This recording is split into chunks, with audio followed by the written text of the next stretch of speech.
Hello, Mr. Gravy Timothy, and welcome back to More Focus to Z, a little series I have where we look at all the focuses nobody does in Hearts of Iron 4, and today we've landed on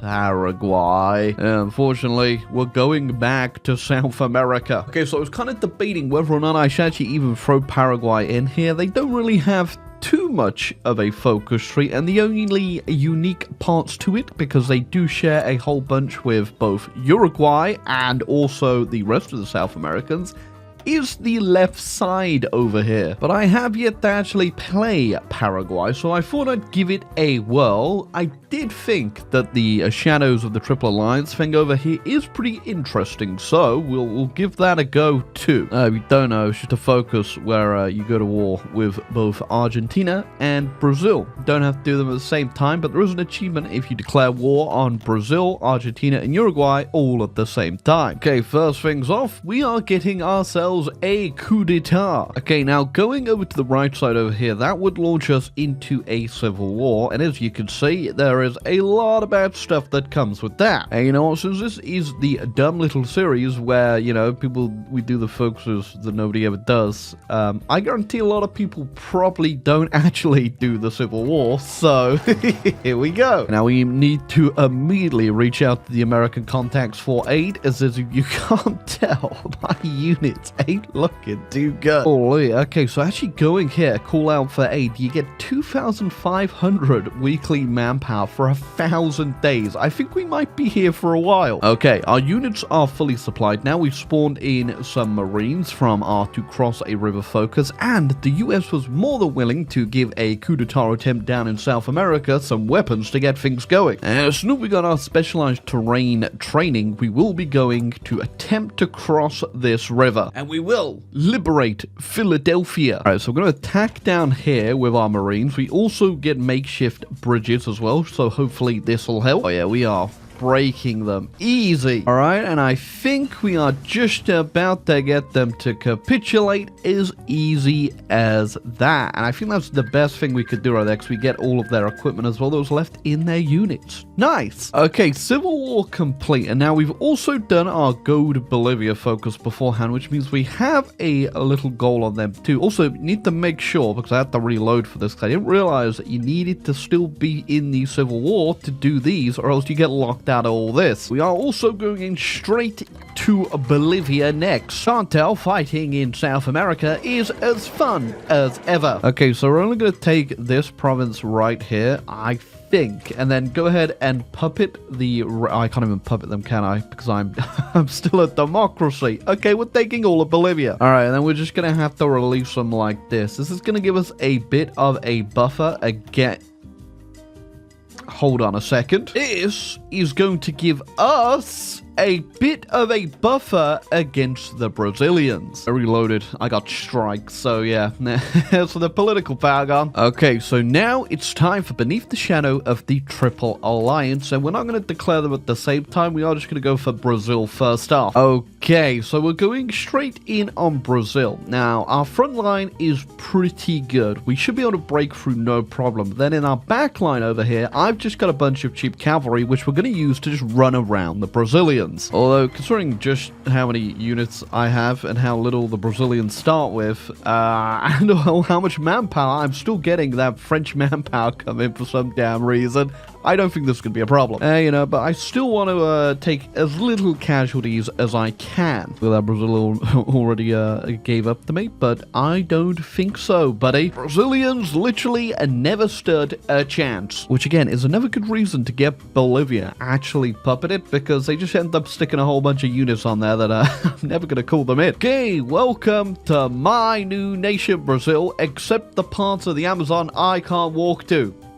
They're just still great. Hey, look, we're pretty good already. That's a nice big blue color over South America. It's a shame I now have to ruin it by actually dealing with Argentina. Yeah, they're not going to be as easy to deal with as the Brazilians, because I need to cross this damn river. But we'll figure it out. Got hit with another strike. I don't think I've been in political power, positive political power, for a long time now. Okay, I'm just getting trolled now. We are just speed running our way to the bottom of the barrel here. We ran out of guns pretty quickly there. Well, we ran out after Brazil, technically. I just went in anyway. So I'm quickly making a stop over to the Uruguayan superstore to buy a few more. Thankfully, I can actually hold the Argentinians. I do have the defensive here pretty good. So we are okay still, I think. The Paraguayan wild ride, though, is definitely, I'm feeling the toll of it. Yeah, you can't tell, by the way, that French manpower little spirit we got, that went away a little while back, and I'm starting to feel it, so we need to get this done very quickly, because we're about to run out of manpower. At this point, I've pretty much broken the Argentinians. It's just a case of being very careful with the micro here. I'd like to give a big shout out to today's sponsor for this offensive, Uruguay. Look at that, I got like 7 Argentinian units encircled up there. It's just a case now of getting all the VPs, and you know, I'd say that's a good ratio right there, but I could really use that manpower right now. That literally cost us every single bit of manpower the French sent us, but there you go, there is Paraguay. Also, we have Bolivia. Don't forget them. Can't annex them right now, though. The question is, where the hell do you go from here? Technically, we are still democratic, because that's the path we went, although I don't think we're democratic at all. And we literally got no manpower, no real economy. It's only just starting to be built. We've only got 3 research slots, and still not quite enough political power. Also, my leader is still a cornered fox, which, you know, I don't think we're in the corner anymore. It's funny, if you actually go down from accepting the American loans and then go to the agriculture and medical technical assistance, look, you actually get technology, field hospital 1, 2, and 3. Thanks, America. Although I think it might be too late to put all those dead people in the hospital. Well, that is the first time in a long time I've seen a positive number on the political power. And the sad part is we're making like none at all. Our leader, he's draining this country dry. We got so many good advisors we could be getting to, and we really need to get this guy, because the political power situation is not good. Oh, I mean, we could go ahead and just switch out our leaders at this point, and that would go to non-aligned. I'm not too sure if it's worth it, though, getting that 75 political power, or just waiting a little bit longer for the PP. I think I'm going to wait for the PP game guy. God, is this another game where the Soviets might actually capitulate? They've already got into Moscow currently, and that is looking a little concerning. Now, the only way for us to actually get cores around South America is either to do the Steppe Legends, where that's going to require us to go to all of the allies, and I'm just not feeling that today. Or we can get the lesser version over here, which gives us a few cores, but I don't think these cores really matter regardless, because we do get a little bit of a, well, we get 10% buff to compliance growth, which is going to help us enough anyway. Yeah, we can also stack that with local autonomy, which we get as well. That gives us even more compliance growth. And now that the revolt risk is actually down pretty low, we shouldn't have any problems. Funny, because just off the top of my head, I'm pretty sure Paraguay, and I'm assuming Uruguay might have the same thing too. If you get down to 100 factories, you're actually the only like South American countries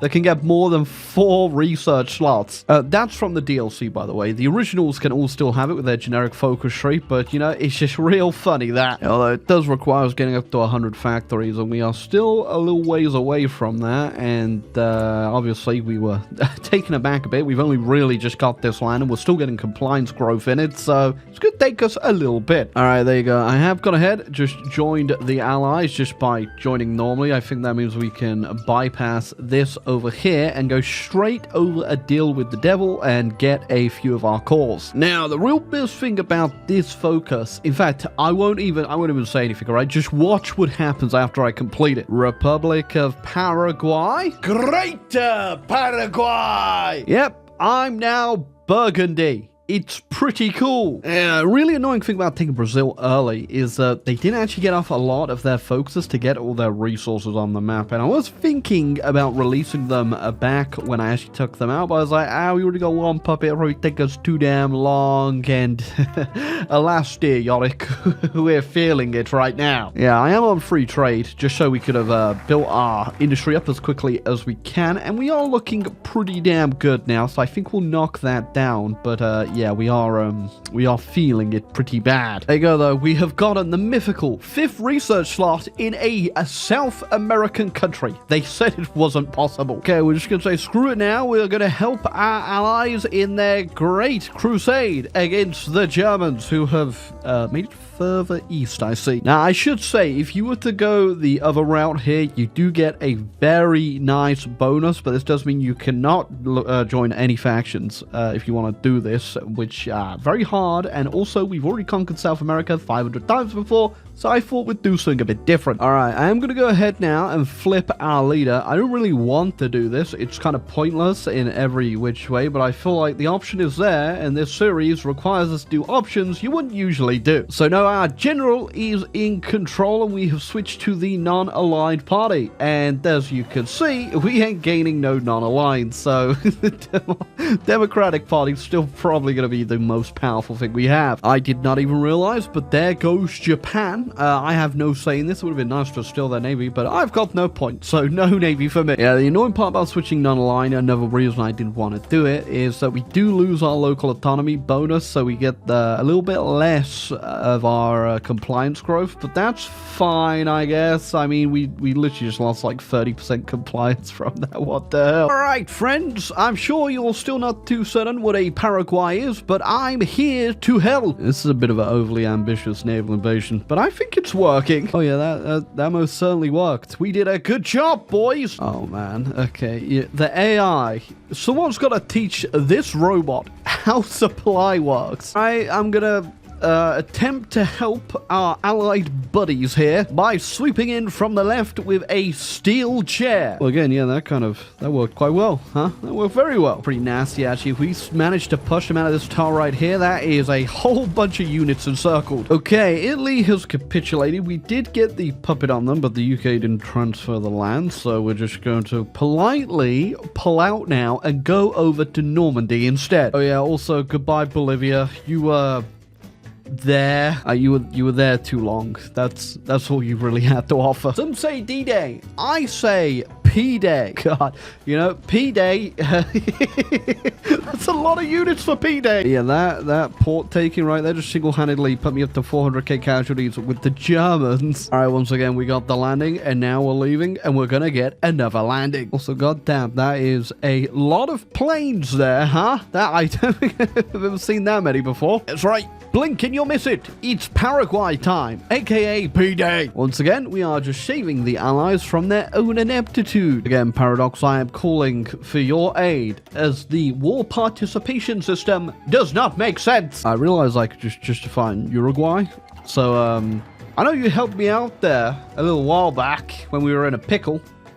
But we're not friends anymore. Yeah, unsurprisingly, there was nothing I could get in the peace deal there, except Uruguay. So, did I justify them just so I could get something?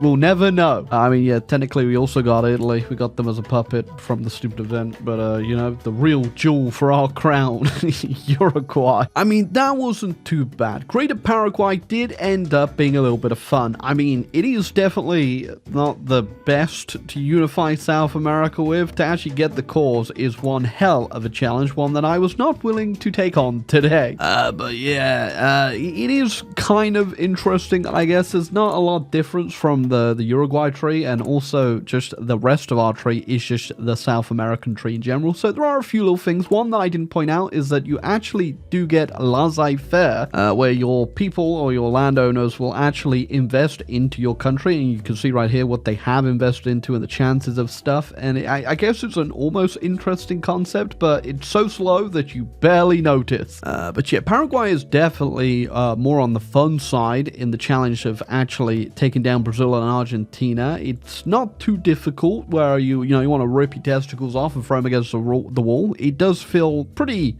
fair in how hard it is. Oh, but before we go, there is one more thing we have to do. It's when you think you're done, you load up another game of Paraguay. All right. And there you go. I never have to come and play Paraguay again. Now, obviously, this leaves the question of what did I actually think of the, I guess it's the alternative path for Paraguay. It's not the historical one, which was the left side we didn't do, but the tree is so small, I don't think you can really say if it was good or bad compared to the other side. Yeah, now, I haven't played the left side, obviously. I just did it now just to get the achievement because it takes like 2 seconds, but the right side, again, was actually pretty fine. It wasn't too crazy. There wasn't a lot to do, I'll give it that much, but it was kind of just added on the DLC anyway. You definitely end up way more powerful just from these French volunteers, all the equipment you get, and then the bonuses for the river tech. Obviously, that helps a lot, especially when moving into Argentina to take them out, because this river is the bane of your life when trying to take them down. But as you saw from our playthrough, we got through pretty okay after buying our Uruguayan guns. But yeah, I do think this is probably the stronger side. Again, I haven't played this, but just looking through it, it's not too crazy. This is definitely the more fun side, I reckon, but also it's probably like a smidgen more fun, let's be real.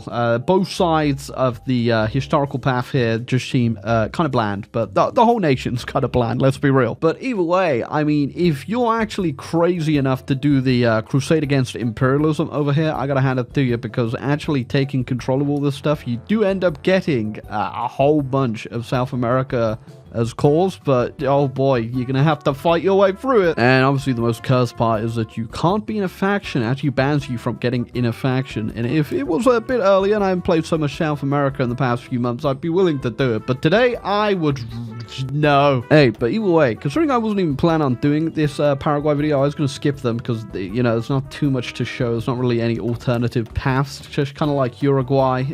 Uruguay, again, they have a little bit of stuff, but then everything over here is just copy and pasted.